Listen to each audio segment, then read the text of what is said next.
大家好，欢迎回到我们的频道。B 型房车的布局在网上看似有很多，但其实呢都遵循着一定的规律。今天我们会结合自己丰富的房车改装经验，给大家分别总结我们认为的短轴和长轴最好最实用的7个房车布局，并附上每种布局的推荐人群。那话不多说，让我们赶快开始吧。房车布局的选择呢，主要取决于车内的空间和个人需求的排序，对床、马桶、淋浴、独立卫生间、厨房、办公、餐桌椅和储物空间等基本功能区进行取舍和设计的排布。长轴和短轴呢，因为空间的差别比较大，所以可选择的布局也有很大的区别。我们先来看看短轴房车。在北美，根据品牌的不同，短轴 B 型房车的后舱长度在3米到3.3米之间，减去一张长度为1.8米的标准床之后，最多也只剩下1.4米了。所以想要在短轴上实现之前提到的所有的功能，其实是很难的，除非安排升降床，或者在车体的顶部加装一个车顶帐篷，再或者干脆对车体本身做改装，比如给房车的车顶开洞做升顶设计，或者在车体的两侧开洞加装扩展。不过呢，今天给大家介绍的所有的设计都是可以在房车的车内实现的。短轴房车最常见的布局就是固定床后置并且加高，这样可以拥有完整且大体积的床下储物空间。然后剩余的空间左右两侧呢，通常都是安排厨房和桌椅，马桶则藏在椅子或者床的下面，淋浴通常也是安排在椅子的下面或者车尾。我们去过的几次美国 B 型房车展，只要是短轴房车都离不开这种布局。另外，很多房车都会加装这种旋转座椅和可调节高度的 Lagoon 桌子，来增加车内的可利用空间。短轴房车如果想要增加车内的活动空间，有一个常见的办法，就是把固定床的一部分变成可翻折或者抽拉的设计。我们在房车展看到的这辆房车的床是向下翻折的设计，这样车尾可以变成一个带靠背的沙发。当然，这部分床也可以做成向下翻折的设计。我们改装的这辆短轴斯宾特后舱长度只有3.26米，因此床设计了一小部分的抽拉机构，拉开是一张1.7米乘1.9米的大床。这样的设计充分地利用了空间，有床也有长椅，铺床也很方便。另外，除了加装副驾旋转座椅、Lagoon 旋转桌子，在一侧的椅子下还有马桶和隐藏淋浴，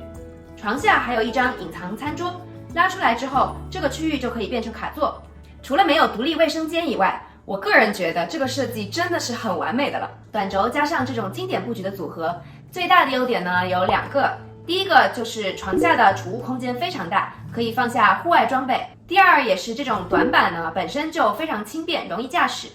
但是因为没有独立卫生间，在上卫生间的时候是没有什么隐私的，因此短轴的这种布局呢，适合1到2个人经常短途出行的户外爱好者。说完了短轴的最佳布局，让我们来看看长轴的最佳布局的选择。长轴的 B 型房车分为长轴和长轴加长版，后舱长度在3.6米到4.8米不等，差距很大。越长的车身也就意味着可以安排更多的功能区，但是驾驶和停靠的难度也会相应的增加，在买车的时候都需要考虑到。长轴房车最常见的布局中，床和短轴一样也是后置，但是根据具体的需求，可以选择固定床、卡座床、升降床，或者把卡座床和升降床结合起来。关于这几种床和其他的床的类型，在之前的这期视频里也有讲到，今天我们就不展开讲了。与短轴房车相比，长轴的空间大，因此独立卫生间和淋浴的功能是可以轻松实现的。在后床的基础上，独立卫生间可以安排在房车的中部或者前部，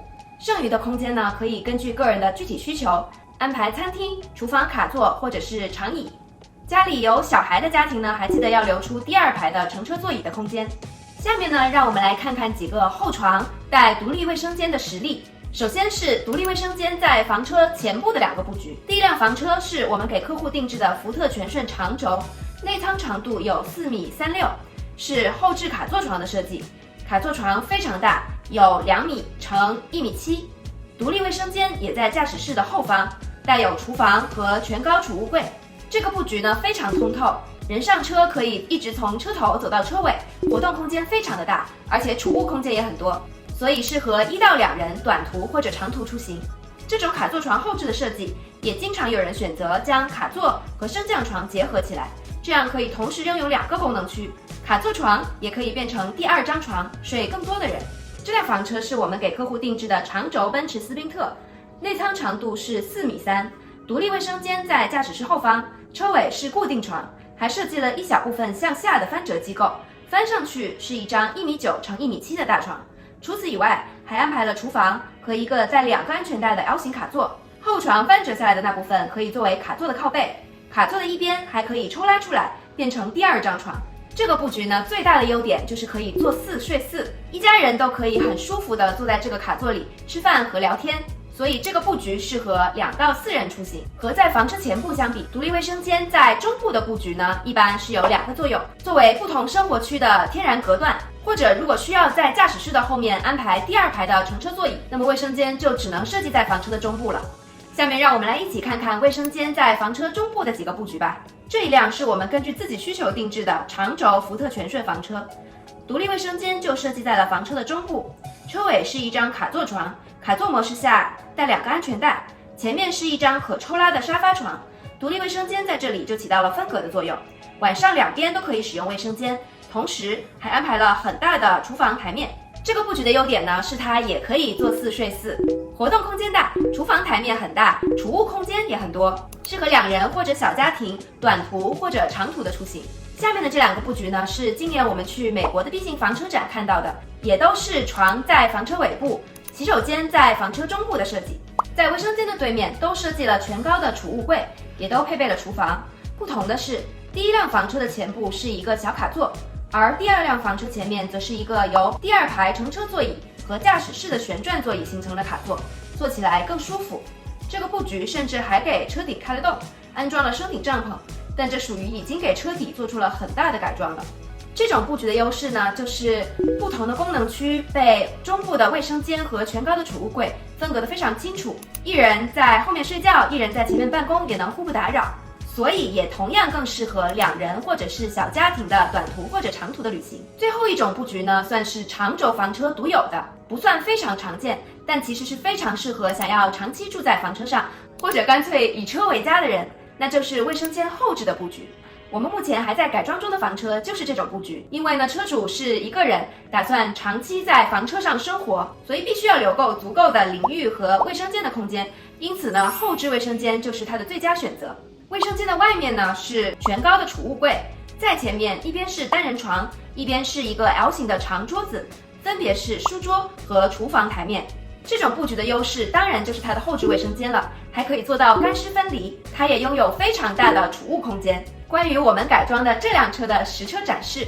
等我们改装完毕后，会给大家专门出一期视频详细介绍的，一定要记得持续关注我们的频道哦。如果出行人数超过1个人，但是也非常喜欢这种后置卫生间的布局，那么就要考虑电动升降床了。这个布局前面设计了一个 L 型卡座，正上方就安排了一个电动升降床，中间是厨房和储物空间，后面是卫生间，也是一个不错的选择。以上就是我们给大家总结的7个最佳的房车布局啦，希望对大家在选择房车布局的时候有所帮助。大家如果还有什么问题，或者有其他的房车布局的推荐，记得在我们的评论区给我们留言哦。如果没有留言的话也没关系，记得一定要点赞、关注和支持我们哦。那我们就下期视频再见啦，拜拜。